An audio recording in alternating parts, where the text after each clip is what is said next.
and welcome everybody to Media Publishing and Distribution. Welcome to, looks like Paul's the only one here right now, but anybody else that might be checking this out later in the archives. I have to be a little bit quiet here because Nick is right around the corner and he's doing his go-to session too. So I'm going to try to be a little quiet here, and but that's okay. And tonight what we're going to do is kind of walk you through how to do Project One, and I'll show you some examples, and I'll show you some tips and tricks. And so before we get into that, though, let me just kind of give a brief introduction to the course. I know that Paul saw this today in class, but just for the online students that might be checking this out later, this class, let's talk about it a little bit.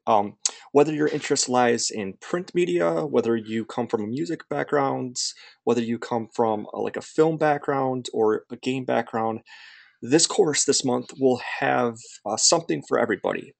And the reason why one of these go-to sessions are important is because not only do we show you how to do the assignments, but we show you some things to avoid in doing those assignments too. And let me and by the way, Paul, I know that Kim didn't really touch on this today. She'll probably talk about this a little bit more on Thursday, but just for any of you online students that are coming into this, a couple of things should be clarified right off the bat, even before we begin anything.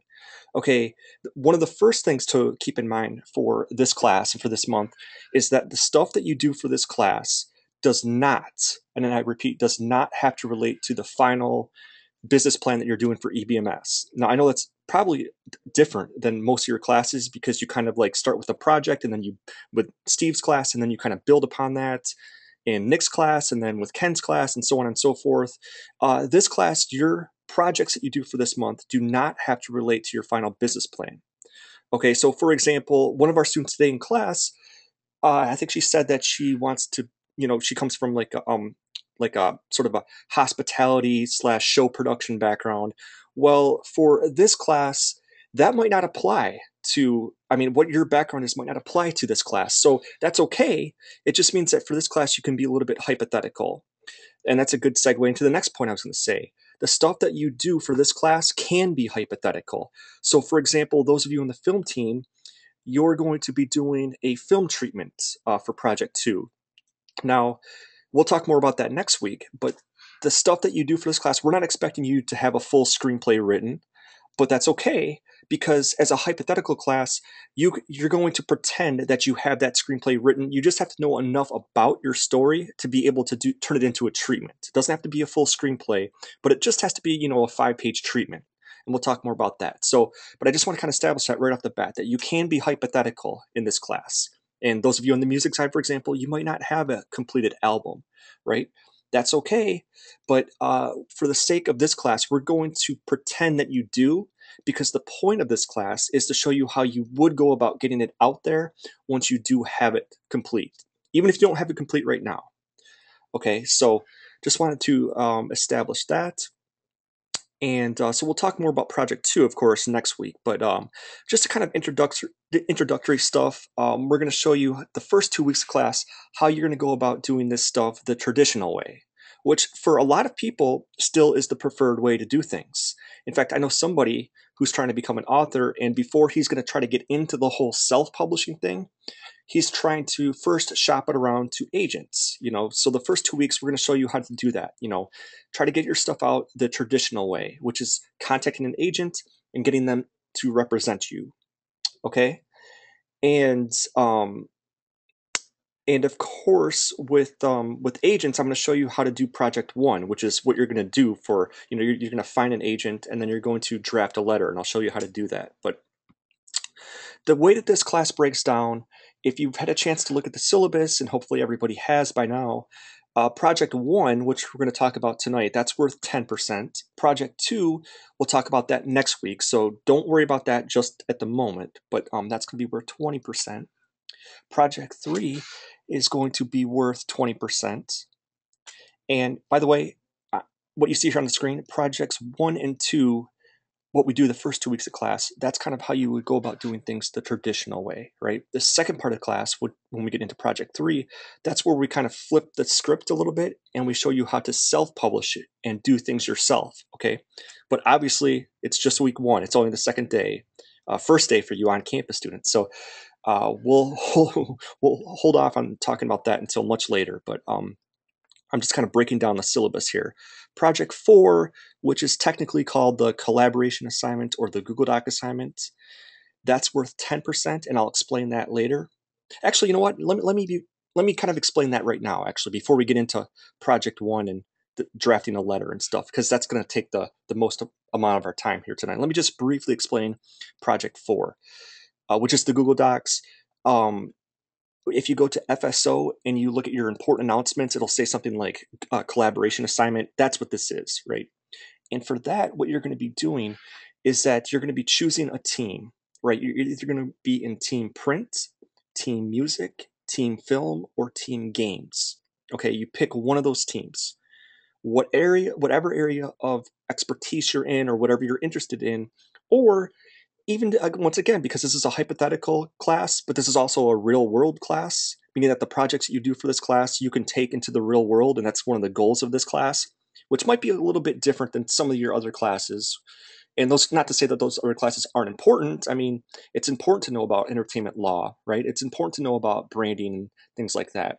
But this is more of a real world class where you can take projects that you do in this class and shop them for real. And we've had a lot of students do that for real. Okay, so, but getting back to what I was saying though, because this is kind of this can be hypothetical and you can have a lot of fun in this class, even if you come from, like, let's say, like a music background, and maybe that's what your final business plan is. If you have aspirations of maybe doing a book, guess what? You can do that for this month. You can, your project 4, you can be on team print if you want. It doesn't have to correlate to whatever you're doing for your final business plan. Okay. But what project 4 or the collaboration assignment is that you choose one of those teams, and then when you click on it, it'll take you to a Google Doc, and that's your team's Google Doc. Okay, for the entire month, you can post on there all month long. It's kind of like basically kind of a community discussion board. Anything that you find interesting that maybe relates to the class. So, for example, like project 1 is to find an agent. So, for example, if you find a good site out there that has a lot, like a listing of agents, and you want to throw that on your Google Docs, that's great. But it doesn't have to relate directly to the class. It could just relate to your industry. So if you're on Team Books and you find an interesting article from like the Wall Street Journal or something like that that talks about something related to the print industry, and you want to throw that link on there, that's totally fine. Now, let me give you some tips with this though, because a lot of people will ask, well, how many postings do I have to make to get a good grade? And the answer to that is, the way that we view this is that there's 14 classes for the on-campus students. I mean, you have 12 classes, and then these Google Docs consist of another, 2 hours worth of classes, technically, right? Or 2 other extra classes, basically. So, and if you were here like maybe a year ago, there used to actually be 14 classes. They got rid of 2 of them, and instead they replaced them with these mandatory go-to sessions. But basically, though, we kind of view it as there's 14 classes. So if you can have on average 1 posting per class, then you're doing good. So that would be 14 postings. That's pretty good. Okay. One thing to point out though is that don't wait until the last minute, because even though technically this assignment doesn't get graded until the end of the month, we do monitor it from time to time. In fact, you on-campus students are going to actually have to do like a kind of a midterm presentation, not graded, but Kim wants to have an idea of how you're doing. So we're going to notice, because we can see the dates on there when everybody posts. We can tell if somebody just waits until the last minute and just throws like 14 links on there. Um, we know that you're not going to fool us necessarily. So you want to kind of be keeping up with this on a weekly basis. Just post maybe 3 or 4 links per week. Um, another tip on that though is try not to just post like links.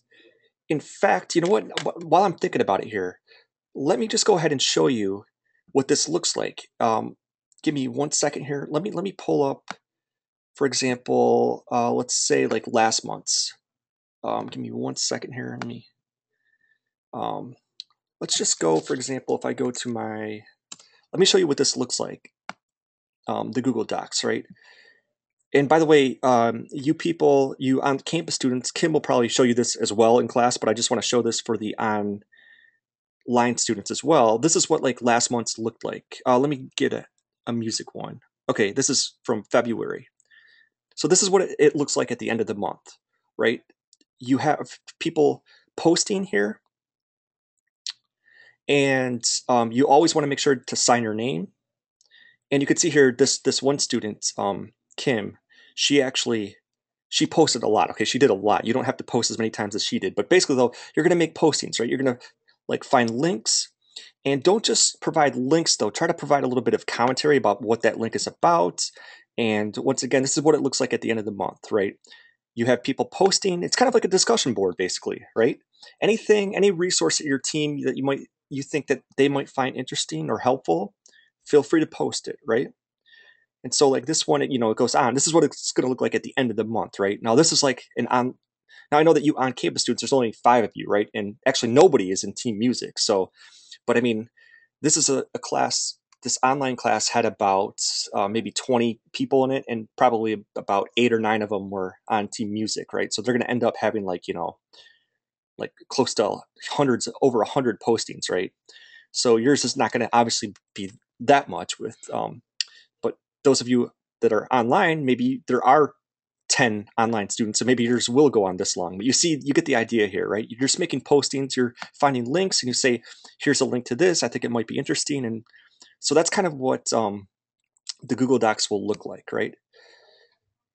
So those are just some tips for that. Don't wait until the last minute. And of course, don't neglect the assignment altogether, which occasionally does happen, unfortunately, right?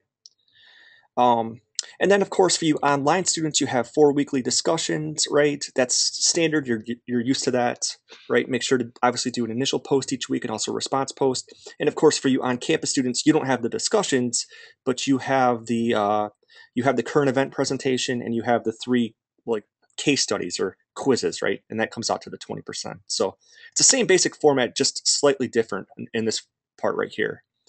And of course, you have 2 blog postings. Remember, for this class, you have to do 2 of them.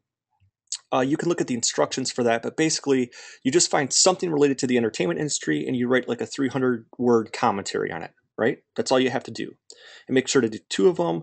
They're due at the end of week 3, I believe. So you still have some time on those. Obviously, if you want to get them done right now, right away, you certainly can. And of course, the GPS, for the GPS, the main reasons why students lose points for that is just if you're late on any assignments or you miss any assignments, things like that, right? So that's kind of a breakdown of the class. And for you online students here, here's the discussion for this week. In your field, why might it be necessary to find an agent? Now, once again, this is one of the reasons why these go-to sessions are good, especially for you online students who might be checking this out later.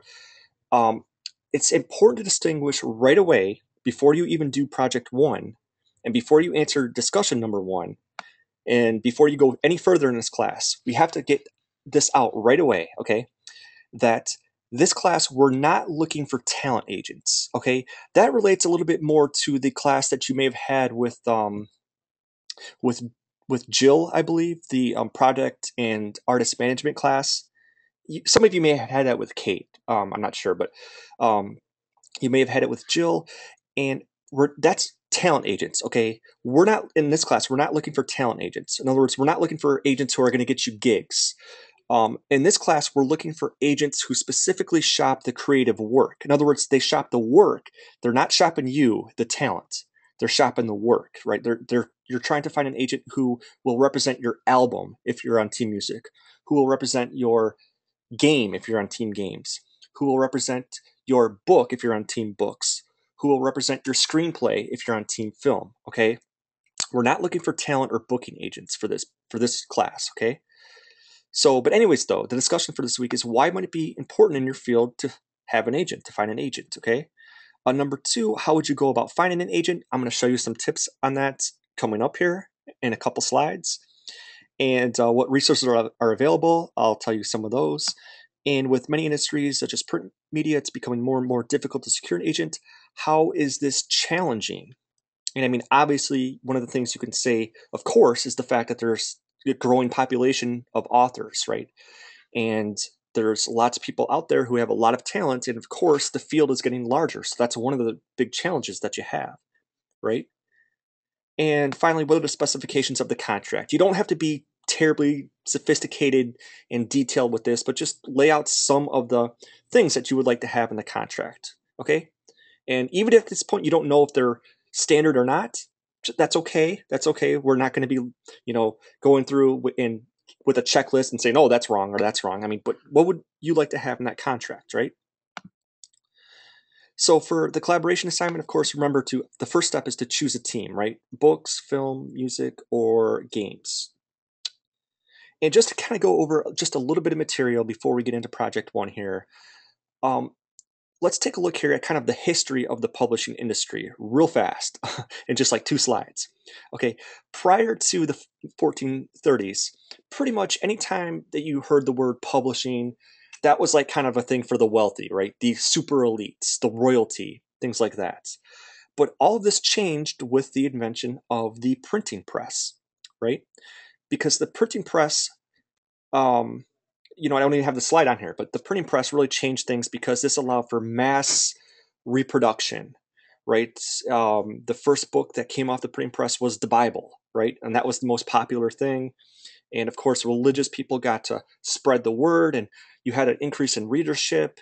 And then that also led to kind of the rise of the middle class, because at this time, you pretty much just had this kind of system where it was the super elites, the royalty up here, just a tiny percentage, and then everybody else was kind of at the bottom.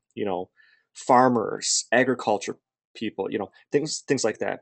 And there was really no purpose or need for those people at the bottom to read, right? They didn't do it for leisure. They didn't do it for entertainment. They didn't do it for education because they couldn't move up, really, unless you were born into that upper, you know, tier, that upper top tier. You really couldn't move yourself up. But when the printing press came along, you had this sort of widespread interest now in reading, and people began to become more educated. We began to move sort of from a system. And when I say we, I'm not just talking about the U.S. basically, because at this time, of course, we're talking mostly about Europe. But there was a system where um, we moved, if you want to call it we or they moved from a system of kind of an agricultural society more towards sort of, today we have an information society, right? Where the more information you have, the better off you're going to be, the more educated you're going to be, things like that, right? So we kind of moved from an agricultural society. Then later on, as people became more educated, we got into like the industrial society, and today we kind of live in an information society, right? And basically, though, the way that the publishing industry works today in the traditional model is that if you are an author, and when I say author, I'm not just talking about books, but I'm also talking about musician or filmmaker, whatever it might be. But you need an agent, and the agent will represent you, but by extension, your work for a certain commission. Usually that commission is in the traditional model, it's about 15%, right? Not a lot. I mean, you're only going to get 15%. So you really don't make a lot unless you're one of the top, Lady Gagas or, J.K. Rowling, people like that, right? So unfortunately, the publishing industry, it's tough to break in and it's tough to make money. And but when you do it, you can become very successful very fast, right? And one of the sayings is that in the industry, sometimes it's harder to find an agent than it is to find a publisher, because the thinking is that if you can get an agent, first of all, then they're going to know publishers, right? They're going to have contacts, and then you're going to be able to get a deal. And basically, the reason why publishers do not accept, if you were to like contact a major publisher, a major record label, and say, "Here's my work," they're not going to listen to you, right? They don't accept unsolicited works.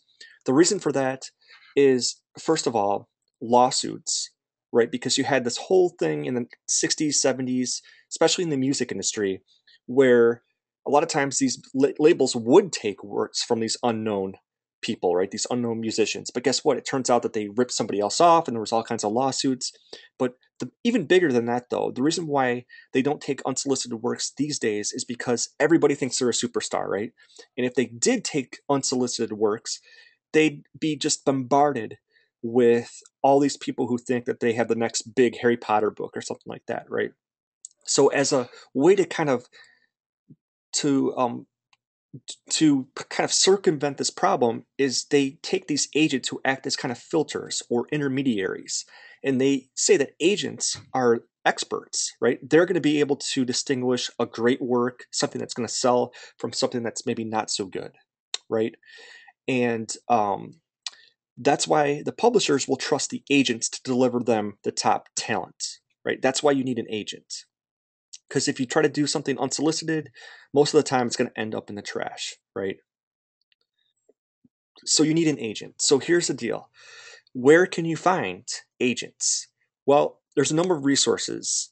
They have these books here at our Full Sail Media Center, I believe. They might not have the latest, like up to the 2014, or well, 2014 is not even out yet, but they won't even have maybe the 2013 necessarily. But that being said, a lot of times, even if you go and you find a book that's for like from 2011 or something like that, a lot of their contact information is the same, or you can easily find that a lot of times they'll give you their website and the website's the same, or you can easily just do a Google search with the information and be able to find them now. Okay, so you can find these books. Here's the Guide to Literary Agents. Here's the Songwriters Market. Here is the How to Get a Literary Agent. There's other sources as well, though. You can find lots of sources online. For example, those of you in the film industry, you can go to like the Writers Guild of America website and they have listings of agents. You can, if you have like IMDb Pro, right, you could find lots of agents that way. And there's lots of other sites as well. In fact, let me see if I have I think, just real quickly, let me see if I still have this. I might not, but I think, um,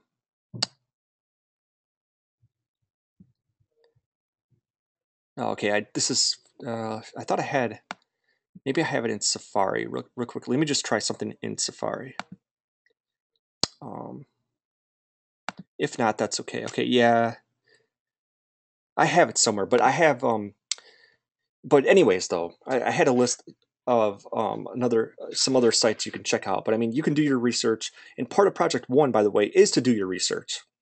And by the way, I know that all these books down here, they cost money, but if you go to any major library, you can go, if you're right here in Orlando, you can go to the UCF library.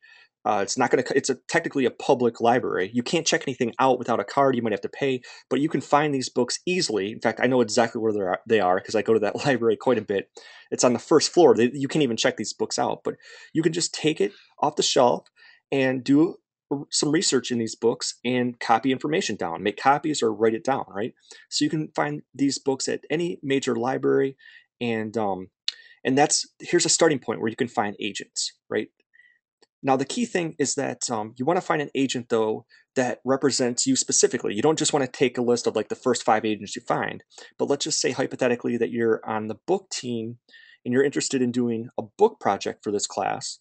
Well, let's just say, for example, that your genre is science fiction, right? You want to find agents in these books here, in the Guide to Literary Agents. You want to find agents who specifically mention in their little description that they represent science fiction, right? You don't want to take an agent who's going to contact an agent who's going to say that they only represent, uh, romance novels or something like that, because they're not going to be interested in your book, right? So part of Project One is doing the research and finding the right agent for you, right? Now, if you do this in real life, of course, you're probably going to be contacting several agents, which is fine, and they know that. But I mean, just for Project One, all you need to do is find one, right? And you need to submit a query letter. So that's what you need to do for Project One. And before I move on here, so a query letter, one of the things you want to do here before I show you some examples, just some things to mention here. You want to explain who you are, first of all, what your credibility is. You want to have a quick, eye-catching synopsis of the project, what we call a sizzle line, and I'll show you what that is. And you want to be saying yes to the following questions, right? Are you a pro? For this one, it doesn't necessarily have to mean that you're like an established author or something like that. But I mean, you could say that you're a master's student, that you're an expert in your field, you're knowledgeable about the subject, right? Do you have a track record? Well, maybe not, but maybe you do, right? Even if you're hypothetically, let's just say that you're in a band, you're a musician, your track record might not be, thousands and thousands and hundreds of thousands of records sold, but you might have a band and you might have a Facebook fan page and you might have, you know, hundreds of followers. That's something that you can mention, right? Have you published before? Again, some of these questions you might not always be able to say yes to, but if you have published before, then you certainly want to mention that, right? Do you have a fan base? Once again, I mean, Facebook fans, that counts, right? And then would you be able to act as a co-marketer? Um, the answer would be obviously yes. You'd be willing to set up a Facebook page. So let's take a look here at some of these tips. By the way, these are all in our references. If you want to, I'm not going to go through all of these now, but these are in our references if you want to take a look at them, right? We have a literary agent guide. We have Kim put together a document before you contact an agent, which maybe I'll show you that one. There's agent query tips. So let's take a look at what these are. And so give me a second here. Let's look at this one. Okay, so actually, before I show you the details of project one, let's take a look here. This is the agent query tips that you could have. I'm not going to go through all of these, obviously, but I mean, here's some general things. You want to make sure that you followed these things, right? You want to make sure that you're using basic business letter format. I'll show you an example of that. Keep the letter to a single page. Obviously proofread, things like that. And actually, time out a second before I go on. Let me address this first one here as well. Okay, and actually, let me go back to this for a second too. Here's the thing: if you do this in real life, when you look at these books, they're going to have specific information that they want you to know before you contact them. So what I mean by that is, for example, some agents will say, please send me your query letter and send it to me by traditional post office mail. And in that, attach a 5-page book proposal or a 5-page synopsis. The next agent that you see might do things completely different. They might say, send me a query letter, but only an email. Don't send me a regular mail, and only send me a 1-page synopsis, right? And it's going to vary from agent to agent, and I know this can drive authors crazy, right? But that's part of the game. You have to do that. So if you do this for real, just make sure that there might be specific guidelines, right? Now, for the purposes of Project One, though, you don't have to. All you have to do is do the letter. And for Project Two, we have specific templates that we'll talk about next week. Specific templates for you to follow. Okay. So keep in mind, we're kind of doing this as kind of a general approach, but if you do this in real life, they might have different rules. Like the one that we're going to show you next week is just like maybe a 4 to 5 page document that has specific categories that we want you to follow. Okay. But if you do this for real, there might be other categories and the rules might be different. That's just a heads up that, you definitely want to do whatever it says in those books, right? If you do this for real. Okay. And of course, some things to avoid, though. You want to avoid like weird fonts. Don't try to be too fancy. You don't want to hype up your work by saying, oh, how much everybody's going to love it. The agents can say, hey, I'll be the judge of that, right? And also don't go off on a tangent, simply get to the point, okay? So let's take a look here at the guidelines for Project One. So Project One,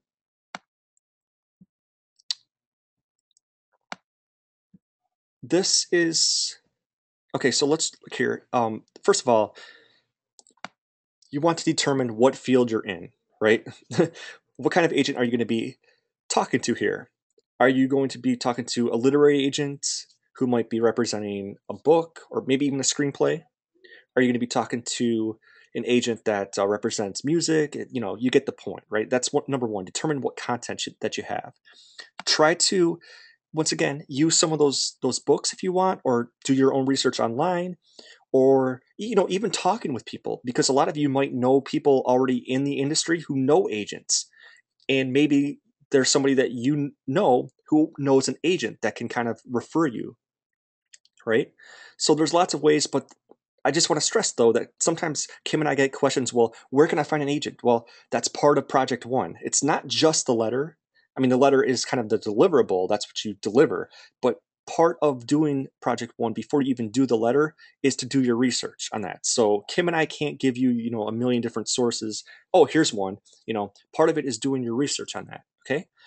And number three is to draft a standard query letter to the agent, use traditional business block format and things like that. And number four, this is, believe it or not, this is something that gets left out for Project One. Now, obviously, in real life, you don't have to do this. You don't have to do number four. But for the purposes of Project One, make sure that you do this. Make sure that you tell Kim or I exactly like where you found the source, whether it's a website, whether it is one of those books. It doesn't have to be an APA or MLA format. Just it can just literally be like a link, right? I found the source from the following website, and then just copy and paste the link. That's fine, right? It doesn't have to be any special format. Just show where you found the link. But you'd be surprised how many very, very good letters that we get, and the students it'll be a very good letter, but at the end, they won't tell us where they found the link. So you can do this at the very bottom of the page, or if you want to even put it on like its own separate thing on like page 2 or something like that, that's fine. But just show us where you found that, right? So let's take a look here at some examples. And I want to show you how to do Project One, some tips on this. And so let's take a look here. That's a student example. I'll show you that here in a second. But let's take a look here at this one. Now, Suzanne is a friend of Kim and I's who is given us permission to show us this. And by the way, those of you you all took the negotiation class, right? With Christy, I believe, right? Well, the person who taught the class before Christy was Suzanne, and she left quite a while ago now. But anyway, so she used to teach that class. And anyways, she wrote a book, and let's take a look here at this letter. Okay. Now, just right off the bat here, let me show you some things that she did wrong, because this is an example of a letter that's okay. It's not terrible, but it's not very good either. And let me actually, to make it easier to see, let me kind of blow this up a little bit. Okay, so right off the bat, before we even get into the content of the letter, she's got a couple of mistakes. The first thing is the date. Okay, the date should actually be not here, but it should actually go above right here. Okay, so that's the first thing that's wrong. You would actually have, in fact, let me just, to make this easy, let's just fix this right now. Okay, so it should look like this. Okay, so you want to have the date above. Okay, then a big mistake that she makes right off the bat is right here. To whom it may concern.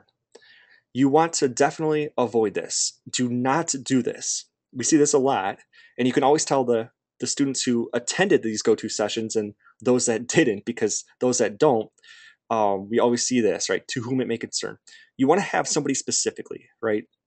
Now, here's the thing about this, because we've had, guest speakers come in. I've talked to people in the publishing world who have said that obviously this is bad. You don't want to have that. But sometimes students or just aspiring authors will say, well, it doesn't list any specific person. Well, here's what people in the industry say.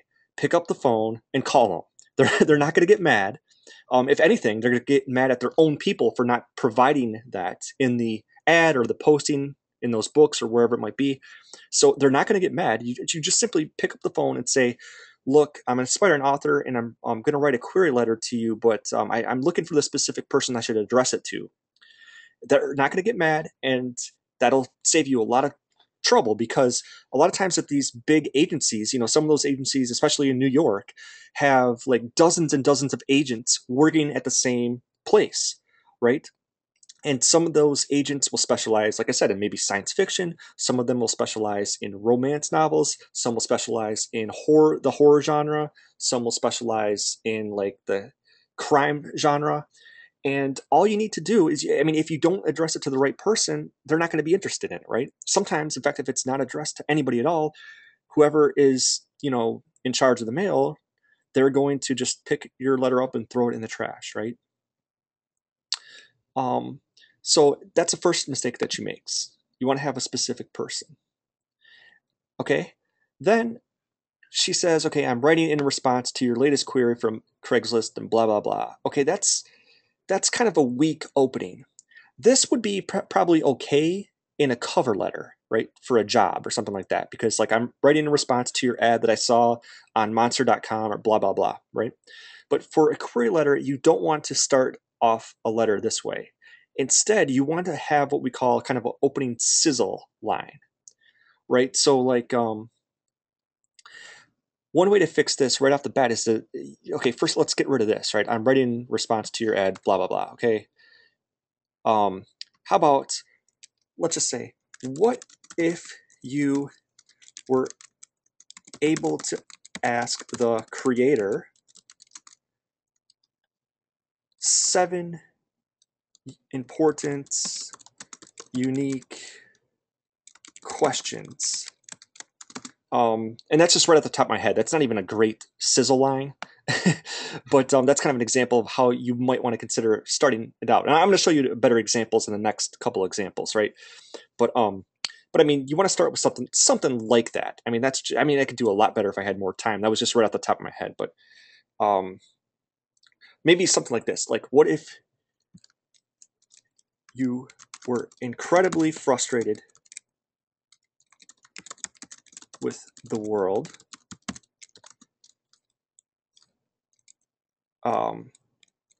constantly pondered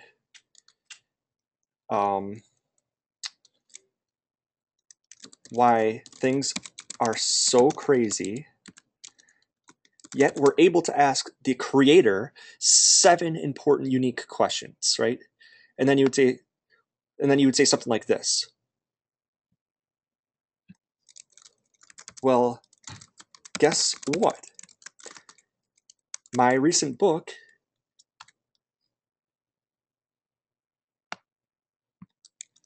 is just about that.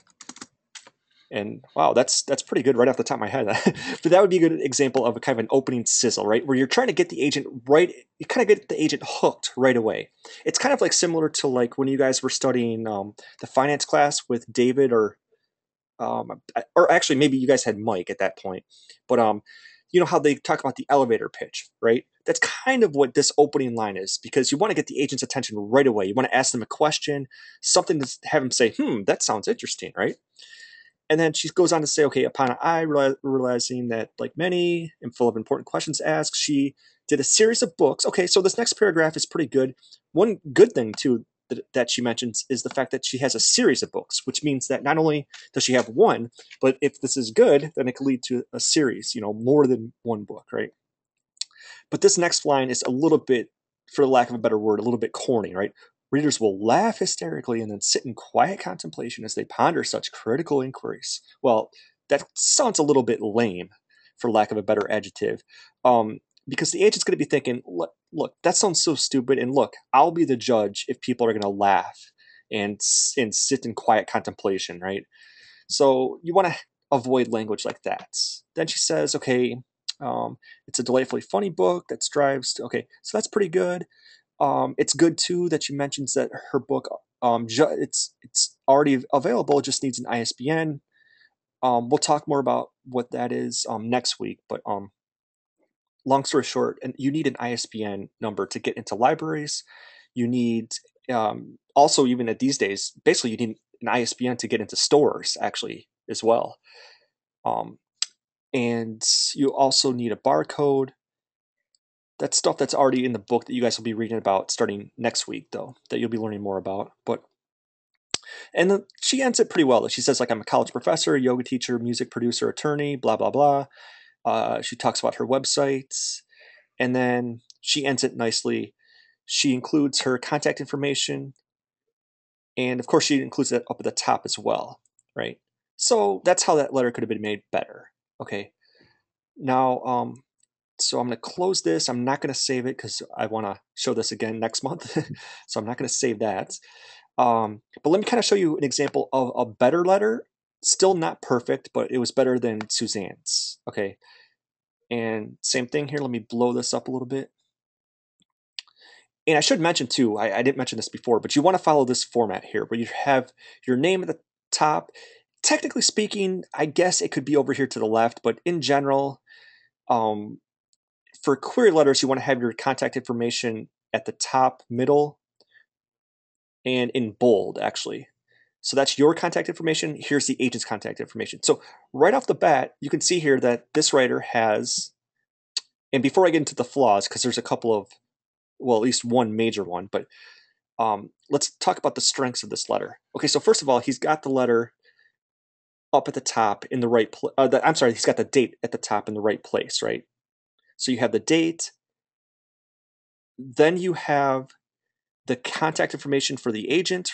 Notice, keep in mind that he's using a specific person. He's not going to say like, dear sir or madam, right? Or to whom it may concern. He's got a specific person. And there are, once again, I'm already noticing a lot of flaws here, but hold on to the flaws for a second. We'll talk about those. But you see here right off the bat, though, he's got a good sizzle line. He says, what if, as an initiation, you were buried alive for an hour with an air tank and a radio? You then learned that the people who put you there had just been killed in a car wreck. That kind of gets the agent's attention right away. That's an example of a good opening sizzle line, sizzle sentences or a couple of sentences, sizzle paragraph, basically. That's kind of a good elevator pitch, right? It kind of gets the agent, the reader, interested right away. Okay. You'll also notice, compared to Suzanne's letter, that this is a little bit briefer, which is good. You want to make this very, very concise. It doesn't have to be very long. You definitely want to keep it less than a page, right? Or a page or less. Suzanne's was a little bit longer, which isn't necessarily a bad thing per se, but it doesn't have to be that long. This is just as good when it's more concise, right? And then he talks about himself, an award-winning journalist and television anchorman, written a weekly column, blah, blah, blah. So information about himself. And then additionally, he's an avid writer and reader. And then he says that I appreciate you taking the time to read the sample chapters of the book. And then he closes it off. Okay, so some really good things there, right, that Suzanne didn't do. But there's also some major flaws. Okay, the first thing is right at the top, with the contact information, you'll see here that it's in the right place and it's centered, which is good, but all he has is the street address. So think about this. If you're the agent and you get this, like a letter in the mail, and you think, like, okay, I like the story, I'm interested, but I have to write this guy a letter, like through snail mail? I mean, give me a break. So you want to make sure to obviously put like an email address and a phone number there as well. So, blah, blah, blah at gmail.com. And then phone number 555-123-34. You want to have email and contact and phone number there for your contact information. Okay. Then let's go down. Okay. You have the person's name. You don't want to call them by their first name. You want to say, Dear Mr. Ryan. And also, let's just say that this was a female, and let's just say that it was Melissa Ryan, right? And you would put M.S. Ryan, okay? Even if you know that that person is married, you would not do this. You would not put Mrs. Because in standard business format, you want to make sure to always use Ms., MS period, okay? And also, by the way, I should have mentioned this before, but when we talk about how your letter needs to be in standard business format, what we're talking about is what we call block format, where you have it single spaced here, 2 spaces between the paragraphs, and you don't indent, right? Everything is left aligned, right? Now, technically speaking, also, I think that you should actually have your margins as 1 inch But I mean, don't worry. It really doesn't make a difference. But technically speaking, they should actually be 1 inch. Okay, but the next flaw, okay, in standard business format, you don't put a comma here. You put a colon, right? See what I just did there? You don't have a comma. You put a colon after their name, okay? And just if I were to nitpick this a little bit more, I would just, if I'm the agent, I would just want to know a little bit more because he says that he's an award-winning journalist, but my question would be, okay, for where though? Like for what publication, right? He says he's a television anchorman. Okay, but where and what station, right? He writes a weekly column. Okay, once again, for what publication, right? And secured interviews. Okay, so the rest is good. He's an avid reader and track the progress of and development of many best-selling authors. Just to nitpick this again, I would want to know like who, right? Are we talking about Tom Clancy, Jonathan Franzen, John Grisham, Michael Crichton, things like that? I mean, what authors are we talking about? Also, the last flaw here is that technically speaking, this is the title here, The Hill. You want to make sure to always put titles in italics, right? Now, if you're talking about the title of a song, let's just say that The Hill was a song. So ignore the first part about sample chapters. Let's just say that you're talking about The Hill as a song, you would put that in quotes, right? It would look like this. Okay? Um, some people prefer, but an album would also be italics. But like a song would be in I'm sorry. Yeah, album title would be in italics. A song title would be in quotations, okay? Some people might tell you to do this, put it in underline, but uh, I'm not a fan of that. I would actually not do the underline. I would do italics, right? Okay, so those are a couple examples. Once again, I'm not going to save this because we'll use that again. Let me show you an example of a student example from last month. Now, for the sake of privacy, you'll see I put asterisks to hide his information.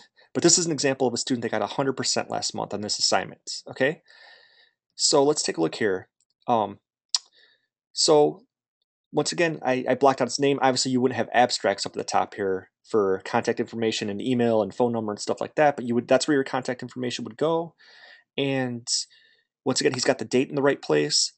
Technically speaking, you wouldn't need this much space here between these. You could actually bring this up a little bit, but that's okay. Either way, it's fine. But you see here that he follows exactly what I told you to do, right? He's got the person's name, so he's not using to whom it may concern. He uses Mr., and then he uses a colon here, right?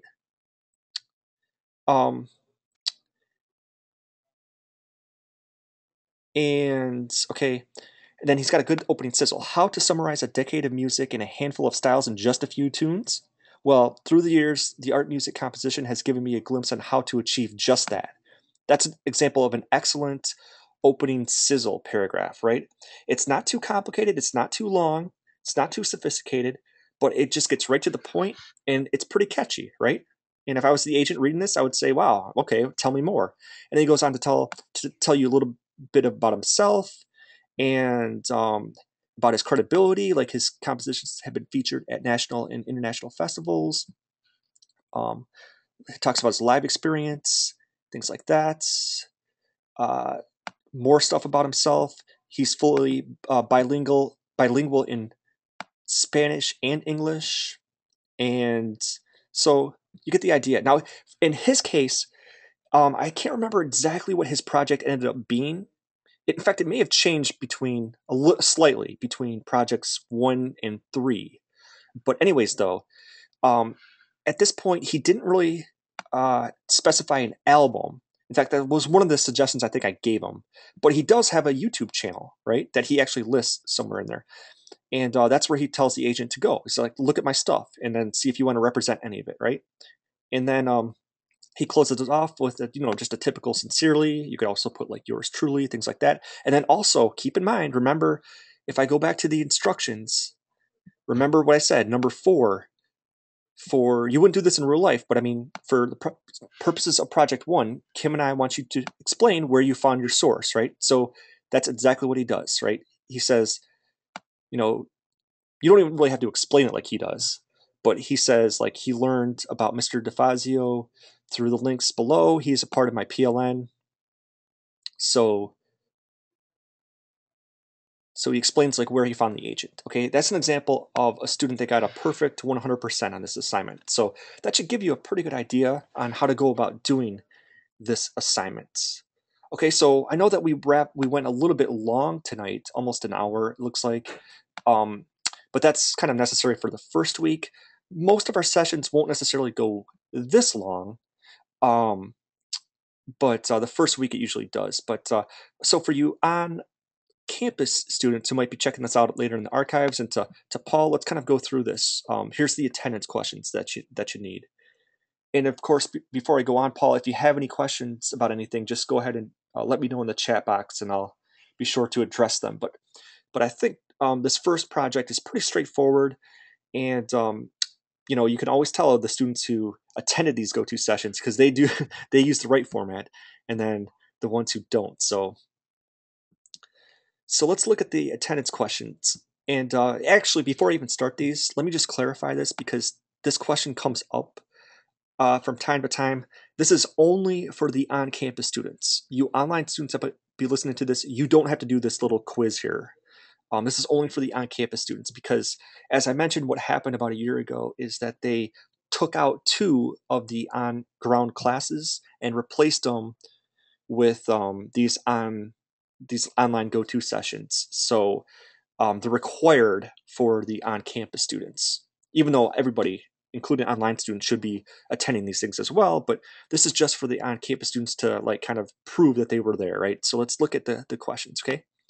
Number 1, what piece of real or hypothetical content have you chosen for the project? So this is simple as you could write, a film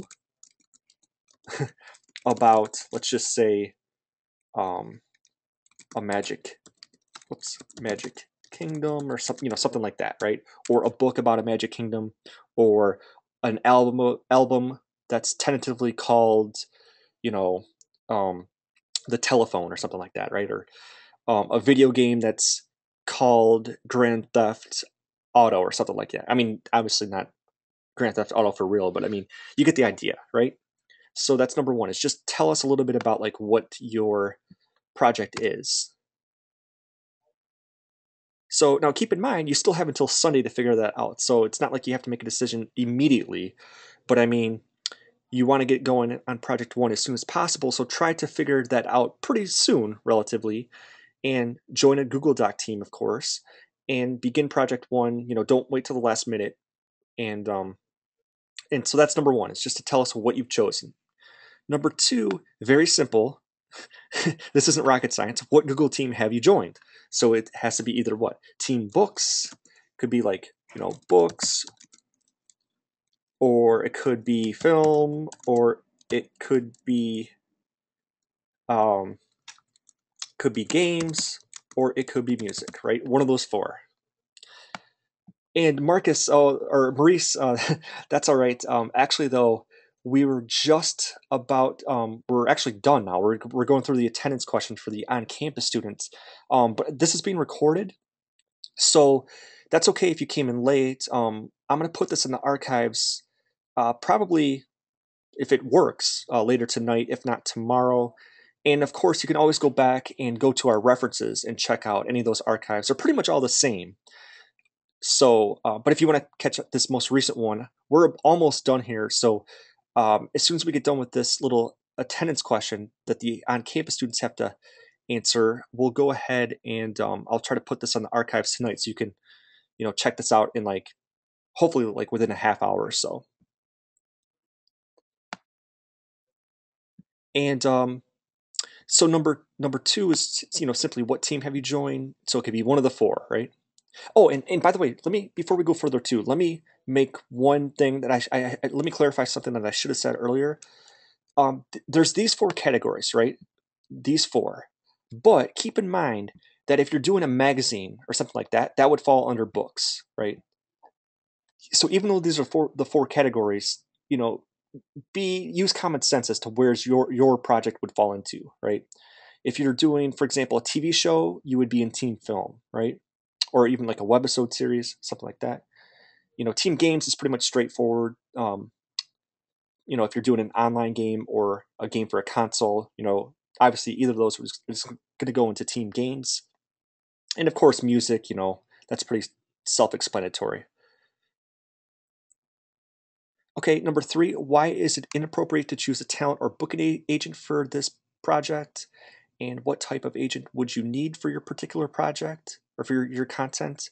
Well, it's simple. The reason why it's inappropriate is because, once again, this talent or booking agent applies more towards your or to your project and artist management class that you had a couple months ago. So the answer to this would be because a talent agent shops the talent, or let's say shops the star, but in this class, we're looking for agents to shop the creative contents. The keyword there is content, of course, or shop the work, right? So the project and artist management class, that's about shopping the talents. This class is about shopping the work. The agents for this class that you're going to be finding don't really care about you as the talent. They care about the work and whether they can represent it and get it to make money. And so for this type of the second part of this question, what type of agent would you need for your particular content? Once again, if you're on team books, then you would need you need a literary agent.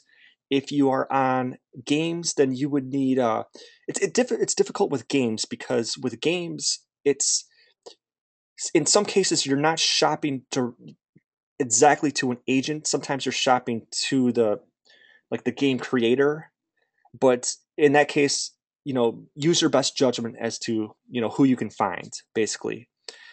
For those of you on team film, you would either be shopping what's called a film sales agent or a literary agent, because you'll find several literary agents that represent not only books but also screenplays, right?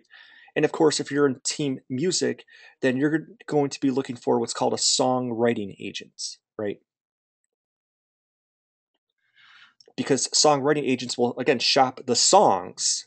They're not always going to be interested in shopping you and getting you gigs necessarily, but they will shop the songs. And so obviously, we showed you the guide. You want to find the guide to songwriting agents would be your book, right? So of course, and you don't have to type these answers exactly as I'm saying, but you get the idea, right? Number 4, what's the ways that were discussed in which you can find an agent? Okay, so let me just real quickly go back to the slides. Okay, you can find an agent in any of these guides, right? Guide to literary agents, songwriting, writer's market, how to get a literary agent, or you can also put for that one, so you could say like industry books, and you could also say online sources like the Writers Guild of America, for example, and some other sites out there, right? And number 5, what kind of letter formatting style is required for the project? You would say business style block paragraph formatting. So you would not say indented, right? We're not doing indented. We're not doing APA. We're not doing MLA. We're using business style block paragraph. And if you want to elaborate on that, it would be, single space, 2 spaces between the paragraphs, not indented for paragraphs, So anything like that would be acceptable for number 5. Number 6, what are acceptable ways in which you can cite the agent you've chosen for this project? Once again, it can be as literally simple as copying and pasting the URL, or it could be, in this student's case, he actually explained it, and you'll see here, all he did is just provide, the management house, if you will, artist house management, So the management place and then the URL, that's fine. It doesn't have to be APA, doesn't have to be MLA, doesn't have to be Chicago style or any of those other styles. You can simply just copy and paste the link. That's all Kim and I care about, right? Okay, what number 7? What is a sizzle opener? Okay, first of all, where is it found? It's the opening paragraph. So that's easy, right? And what is it? It's kind of it's the opening hook that gets, or we'll say that captures the agent's attention. It's the thing that makes the agent go, wow, right? Okay, number 8, what kind of information should you provide in your query letter? Well, for this one, I would say a good way to answer number 8 would be information about the work, information about yourself as the artist slash author, whatever it might be, slash creator, and information about how they can contact you. I would say those 3 things. And there might be some other things you can add in there as well, but I mean, the main things though that you need to provide in the query letter is information about the work, why it's viable, information about yourself, what makes you credible,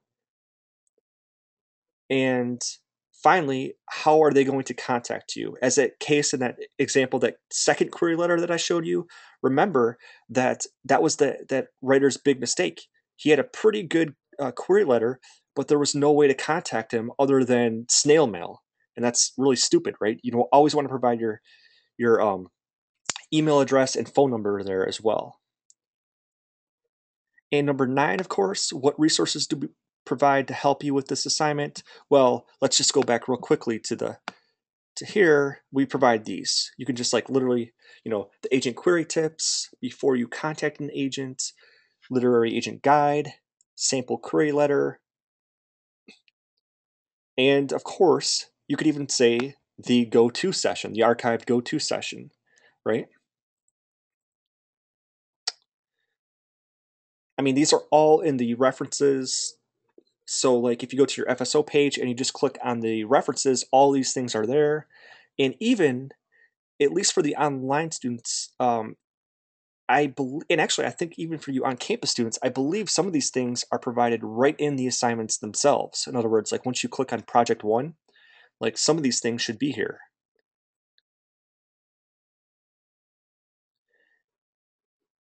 Okay, so that's that. And then finally, number 10, how long should a query letter be? The answer to this one is no longer than a page.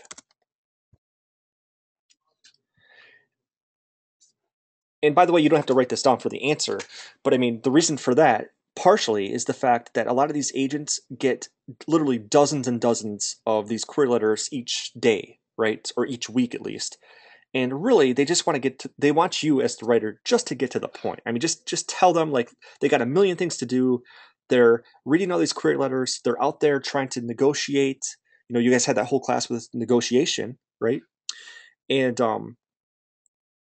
they're constantly in contact with all these people in the industry. They just want you to get to the point.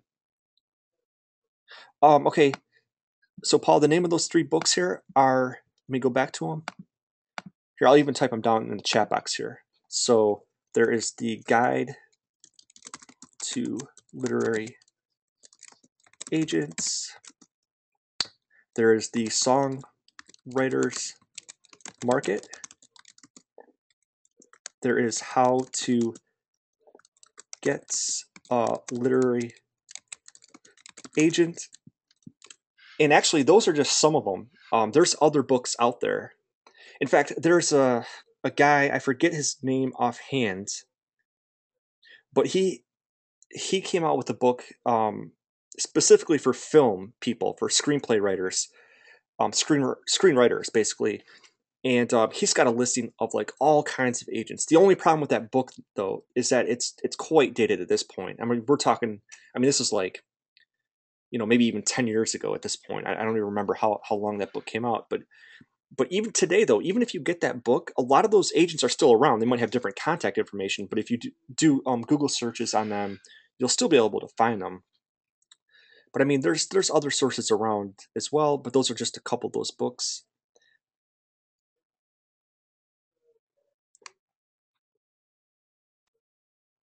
Yeah, well, Maurice, yours would be the songwriters market there. Um, yeah, songwriters market, but there's other ones there as well. And actually, or Maurice, I'm sorry, and also Maurice, I was telling Paul before that a lot of times these books are going to cost money, but there's ways around that. Like if you go to any kind of library, you can just simply take it off the shelf. And in fact, I know the UCF library won't even let you check out these books. Anyways, even if you wanted to. Um, but you can just take it off the shelves, and then you can make copies of pages. You can write down copies of, or you can just simply find these at Barnes and Noble, which still, at least there's a couple in Orlando that still exist. They haven't gone completely online, but you can go to one of those places and you can find any of these books there and do the same thing. Just go to the coffee place, write down the contact information, and it won't, and then just put it back on the shelf, and it won't cost you anything. Oh, Paul. Okay, yeah. Actually, I don't know if I told you guys this, but I also go to UCF too. I'm in the Text and Technology, the PhD program there. So, in fact, that's one of the reasons why we have to have these things at on Tuesdays, is because I have class on Mondays and Wednesdays, and Thursdays are usually, it's a little bit too late in the week, anyways. So